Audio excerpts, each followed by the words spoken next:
لعشاق البحر والهدوء والجمال جبت لكم شقه بس في الجون. تعالوا كده اتفرجوا عليا معايا كده. بصوا ده كده الفيو بتاعها.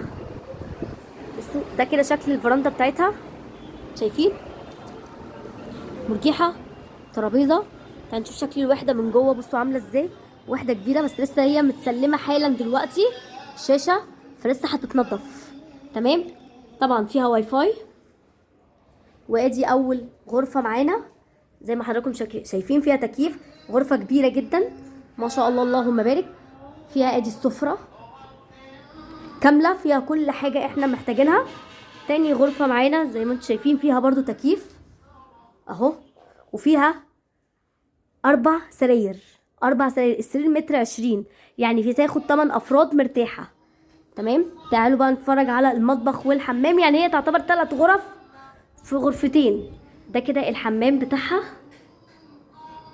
فيها كل حاجة. وادي المطبخ بتاعها اهو، في كل حاجة برضو، حتى الميكروويف موجود ما قصروش.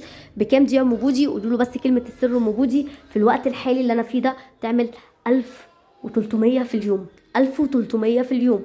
ممكن تقل ممكن تزيد على حسب السيزون، على حسب سعر اليوم. بس اللي انا واثقه منه ان انتوا كلكم هتكونوا مبسوطين مع الحاج حسين ان شاء الله باذن الله. هنا هي في قلب شارع خالد بن الوليد، ما بينك وما بين خالد بن الوليد خطوتين، ما بينك وما بين، هي في نص ما بين شارع اسكندر ابراهيم وخالد بن الوليد.